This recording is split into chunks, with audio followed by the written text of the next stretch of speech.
Blue Lock is the newest sports anime that's sweeping the nation, along with Germany's chances at making it out of the World Cup group stage. Please don't kill me, Germans. I am so excited to talk about Blue Lock today because I myself am an avid fan of soccer. Now, before you go and have a cerebral aneurysm from me saying a word, that's what they call it in the anime, so for continuity's sake, I'll be referring to it as such. Yay, America.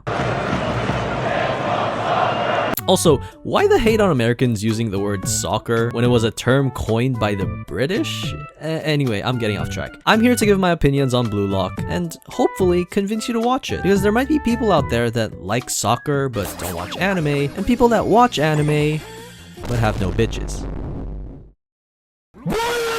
Luckily for you, I'm on both sides.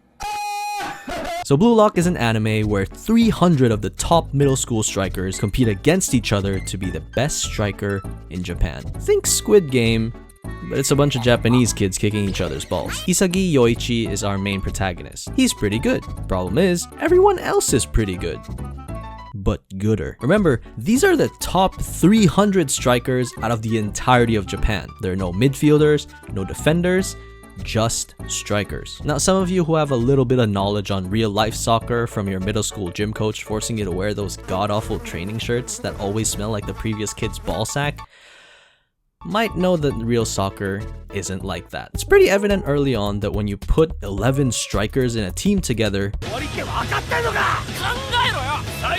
it doesn't really work out. And as a fan of the sport, this definitely felt odd. This felt foreign to me. 11 strikers? That's the type of shit I pulled off as a kid against the beginner bots in FIFA.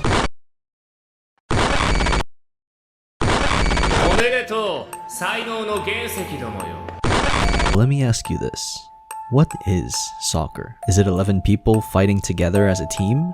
Is it valuing the bonds you share with these people? Being devoted to the sport you love with your precious teammates? Because Blue Lock doesn't think so. In Blue Lock, soccer is about scoring more goals than your opponent.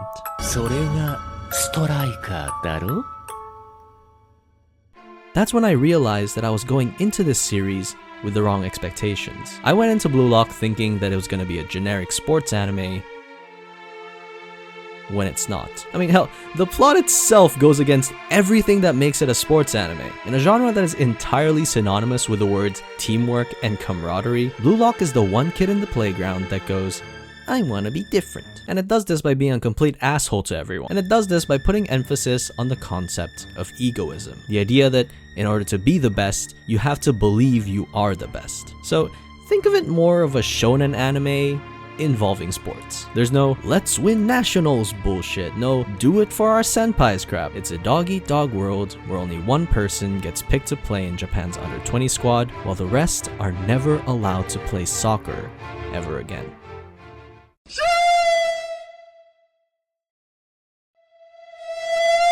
I get that only one player can make it to the elite, but the others can't even kick a ball in their backyard? Like, once you get in kicking distance of a ball, this fucking guy just shows up to your house and beats your ass?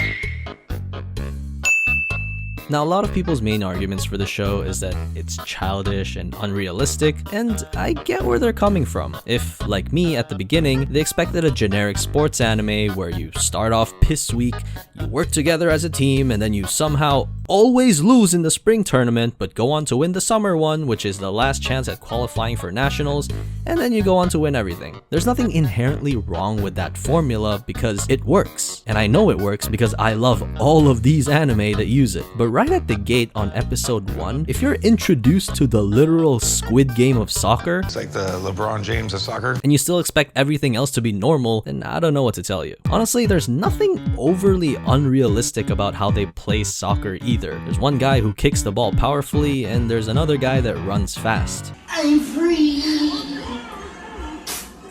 Sure, a lot of things are exaggerated and everyone has like special skills and abilities, but if your main argument is because it's unrealistic, aside from the plot, then Kuroko is probably the shittiest sports anime out there. Like, some of the shit they pull off in Kuroko is dumb as fuck. Oh, let me just shoot this 3 from the fucking touchline. Oh, let me just dribble this ball twice and then break your fucking ankles. But we still enjoy it because it's hype as hell. The reason why I called it a shonen anime with sports is because this series is like the purest form of hype. It's so hype that it almost replicates the amount of excitement I get from watching a real game of soccer. And that's not an exaggeration. If you can somehow accept the literal concept of the show, I think you'll be able to notice that the anime portrays the competitive nature and mentality of athletes very well. Again, people think it's childish because the characters say shit like, I have this monster living inside of me and I can't control it. I have to be the best and I have to beat everyone else. And they think that's cringe, but anyone who's competed in anything remotely competitive or been in a competitive setting, even if it's not a physical sport, maybe an esport, knows that when the stress is on and you're hyper focused on one thing, then you just become a completely different person. This is often described as the flow state, and other sports anime like Kuroko have explored this. But I think Blue Lock does it in a way that's, again, very shonen-like and extremely hype. This ties in well with the animation because I think that's also the driving force behind it. The way Blue Lock animates some of its 2D action scenes is absolutely gorgeous. Now keep in mind I said 2D animations because this show does have a noticeable amount of CG. And yeah, it's poo-poo stinky bad. Not unbearable, just not good. I think by how I was describing it, it sounded like some gladiator, every man for himself kind of show, but that also isn't the case. There's still a lot of teamwork involved between Isagi and the rest of his teammates, and their interactions with each other are mostly lighthearted like you would expect from the genre. But after finishing just the anime, and I'm sure you'll notice this too if you watched it, it feels like the show prioritizes certain characters over others. So there's gonna be like 4 to 5 people out of 11 that are developing, while the rest are just one-dimensional and will probably be eliminated from Blue Lock. Which is sad because I actually like some of them. Maybe it's a matter of it being only 12 episodes long, so there's not much room for other people to grow, but it's an inherent flaw that happens when you have such a wide cast of characters. 11 players as opposed to something like haikyuu or kuroko where there's only 5 at a time and then you swap them out for other people, you're inevitably gonna be leaving some of those characters to be underdeveloped and in the dirt. There's also the pacing. While there's rarely a dull moment in the show because everything is moving along very quickly, and that's very good for story progression, but it also hinders the possibility of character development for the rest of the team because, of course, you have to use that time for the people that are clearly more important and will probably make it through to the final few players. Overall, if you came into this series expecting to learn about soccer and soccer culture, then this isn't the best show to deliver on that. However, I have seen people recommend aoashi. Maybe I'll check it out myself. But what Blue Lock will deliver is batshit crazy animations and a lot of dumb fun.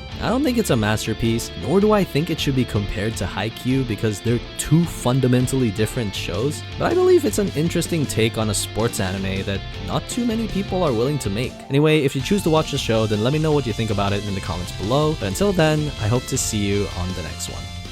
Bye.